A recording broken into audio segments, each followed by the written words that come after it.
Welcome to another episode of V.O.I.C.E.S. I'm your host, Keston Jones.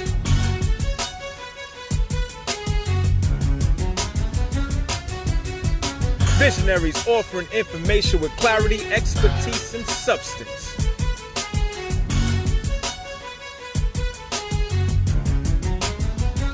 We are content experts. Let your voice be heard.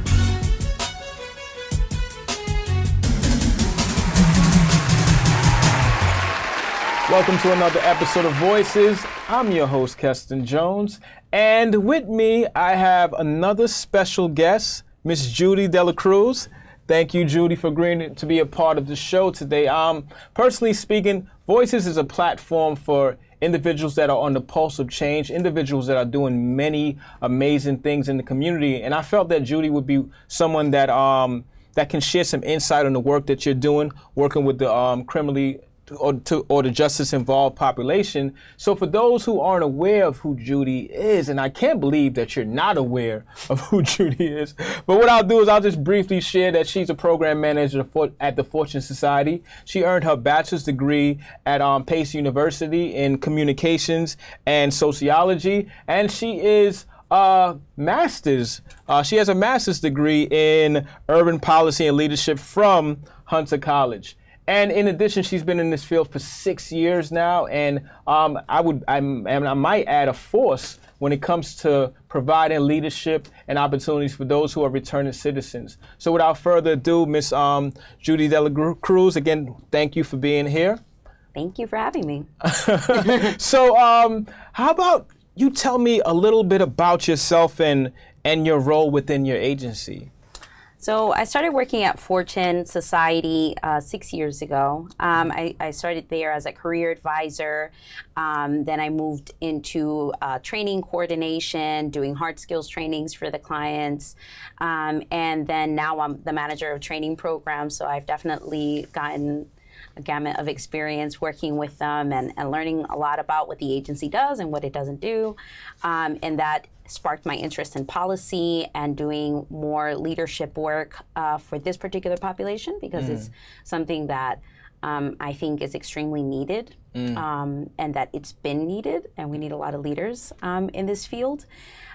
So my role within Fortune right now is managing some of the contracts that we have that provide us with training programs to individuals who have contact with the criminal justice system, and that includes environmental remediation training, green building maintenance and operations trainings, culinary arts training, CDL training, social services training. So we've expanded all of the trainings that we do, trying to target those industries that hire individuals who are justice involved and where they have the most chances of success. Absolutely. I mean, and personally working in this field, I've seen the need for more soft skills as well as hard skills for those individuals that are justice involved. So you've shared a lot, and obviously you are a leader in this field.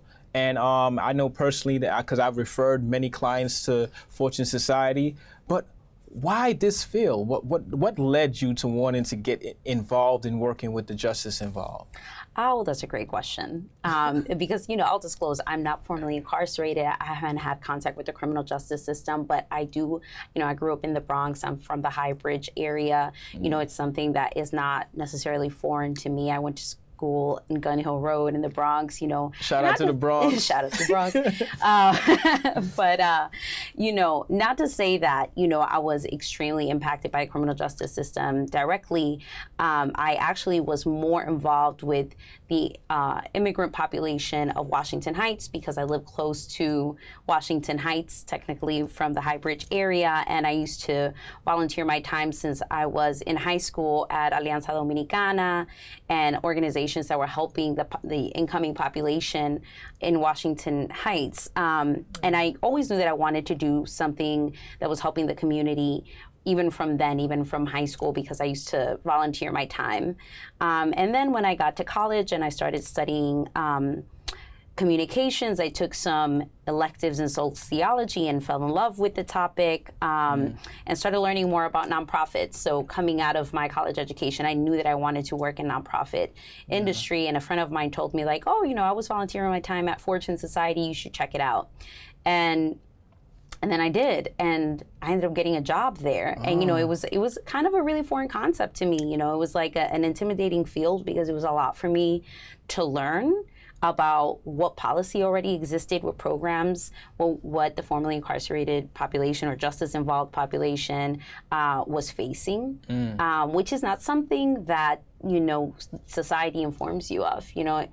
On the contrary, society is constantly telling you that these are individuals that don't deserve services or that take advantage of these services or don't take advantage of these services. So it was really educational and edifying for me to be working with justice-involved individuals, and it's something that's really, really close to my heart now. And it's something that I'm probably going to do for my entire career. I'm certain of that. Okay, yeah. So I thank you, and I applaud you for the work that you're doing. In particular, in doing this work and working mostly with social workers, teaching social workers on the graduate level, I found that a lot of social workers look at this issue from a micro level, the individual. However, in hearing your background in sociology and policy and development, and we need more leaders who look at it from a macro level, from an overall level, understanding that there are many collateral consequences, many factors that go into why this population is in the position that it's in, and what are some of the changes we need to do on a policy level in order for us to help support this population, which as a result will support the greater population. So, absolutely. So certainly thank you for doing the work. And you mentioned being from the Bronx. You mentioned Washington Heights, the hybrid area, a high concentration of Latinos, individuals that are from immigrant populations. What are some of the challenges that you found in working with the immigrant population, in particular Latinos from other countries coming to this country and finding themselves in the situation that they're currently in? Well, there's a range of different situations that happen to the immigrant population. It's hard for us to even service them a lot of the time. Particularly in my department with employment services, it's really hard for us to provide them with opportunities that they could really harness without having, proper identification or social security cards. But there's a lot of individuals who have obtained all of that documentation, and upon coming in contact with the criminal justice system are really just completely all of those resources are taken from them, and it doesn't really matter so much what the conviction was or what the story is behind how that conviction happened. It just seems like a lot of individuals are facing deportation. And sometimes that deportation is not something that happens immediately. I mean, there's individuals that I've worked with at the V.O.I.C.E Society who are my coworkers who have open pending cases of potential deportation that really impede on their ability to grow. Because they don't know at what point they're going to be stripped of their ability to live here.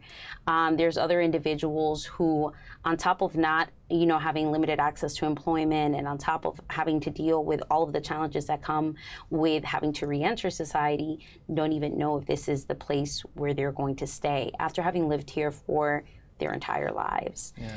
So it's a very stressful situation. It's something that we're still trying to figure out.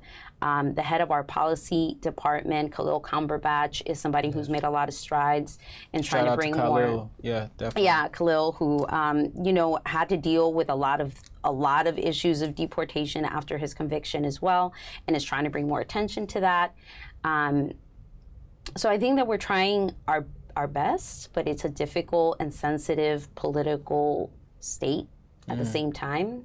Just right after our Thanksgiving break, one of my staff members, one of the staff members at Fortune told me that somebody that he knew got picked up at work, the day before Thanksgiving. And he's somebody who had a green card and who had been here for many years, but was deported after being released 4 years ago. Yeah, I mean, this is a very trying time, especially under this current administration. So a lot of folks are currently dealing with that. So it's definitely great for your organization to be a part of that, and for to speak in Albany and a number of other places as it relates to policy. Speaking of, because yourself, you have the unique perspective of being in this workplace and having a number of different layers to yourself. And one of the layers is being a woman, working in an area that's primarily men, involved with men, and there's an intersectionality there. Can you talk about that perspective, and how do you feel, and how do you contend with it, or is it something? What's the pros and cons of it? I mean, I definitely say that there's pros and cons, and maybe sometimes more pros than cons. I've been working, for as long as I've been working at Fortune, I've never really felt threatened by my gender. And I believe that there's a lot of women who come into the field maybe expecting that to be the case, but it's not. I mean, we service primarily 90%, probably about 90% male at Fortune Society. But I think that there's something inherently about women doing this work. Like, historically, women have been in social services. I think that we bring this nurturing sense to the work that we do that a lot of our clients are actually really looking for and feel more comfortable speaking to. And I think it's something that has helped me to build deep connections, not in an inappropriate way, but rather in a way that allows individuals to open up and talk a lot about their experience. And I think that that's what really matters. Not to say that there aren't men doing the same thing within the industry, but I do think that a lot of women have created support systems for themselves in the workforce, or in general, because women have been marginalized in a lot of different labor markets. And we've created, I'm part of a lot of spaces where there's women's support groups and where there's women helping women and women looking out for women. And I think that there's this idea that men are much, and in a lot of cases, men are much more privileged than women. But I don't think that when we're talking about justice-involved individuals, I don't think that rule applies. I think that they are in a much more disadvantaged situation than any of the women that are working in that space who don't have a criminal background. So I'd like to see more of those support systems that women are building to keep each other up in workspaces and to elevate each other and to empower each other. I think that individuals from working in this industry or individuals, men particularly, who are formerly incarcerated or have any justice involvement, need to find those spaces as well. Absolutely, and that's well said. I mean, especially in working in this field myself, I would like, I have a dream, a vision. Shout out to late great Reverend Dr. Martin Luther King. But I have a vision that men and women in this space will work in concert with one another, and we can develop a lot of different initiatives as thought leaders working together. Because when we think about our communities, both men and women are impacted by the criminal justice system. Oh, absolutely. Both men and women are impacted by family, court, and other areas as well. So we certainly need to work together. Question, what would you say to those individuals who may believe that this population is not deserving of many of the opportunities they've been given, or your organization strives to provide? What would you say to those individuals?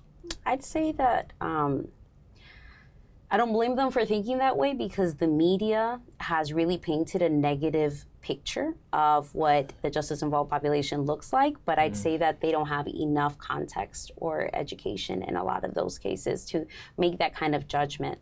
And I think that all of us have a tendency to gravitate to individuals that we can connect to or that we can relate to their experience, and those are the only things that we can really validate. But historically, this country has a history of keeping certain individuals in really difficult situations. And there are cumulative effects that happen over time that enable for these situations to keep happening. Jim Crow laws that developed into mass incarceration over time and the criminalization of Black bodies, so at the end of the day, it's really not simple for the average citizen to understand that, because that's not any information that's ever fed to them. But individuals who have had contact with the criminal justice system are usually extremely dedicated to trying to reach their goals, because they realize that they're dealing with a lot more challenges than other individuals. They're very hardworking, 9 times out of 10. Sometimes they're dealing with unstable housing, lack of income, limited family support, and little knowledge of recent technology developments, and they're still showing up every day for, in my experience, 6-week training programs that are super intensive and science heavy, and actually staying awake after not having slept all night because you have 5 roommates where you're staying. And that's not everybody's story, but it is a large number of people's stories. There's so many challenges that are being faced every single day by individuals who just want to be productive members of society. I mean, that's all they really want to do. And the longer that we deny them of the ability to be successful and productive members of society, the more we perpetuate crime. Yeah. Because what else are people supposed to do? Absolutely, and I certainly appreciate you you coming here and sharing some of their story. Because if we don't have platforms like this to really elevate the voices of those that are marginalized, then the news media, as you so eloquently put, may put out information that is not accurate. Because these individuals who are formerly incarcerated, their fathers, their brothers, their mothers, their children, and it certainly has a collective impact on our community. What would you say, or what changes would you make if you had the ability to change something, one swoop of the pen? What are some of the changes that you would make if you had the position as it relates to those individuals who are returning from being incarcerated? What are some of the things or policy changes you would help to enact? Well, some of the conversations that I've been having recently with individuals who are having a lot of these kinds of conversations.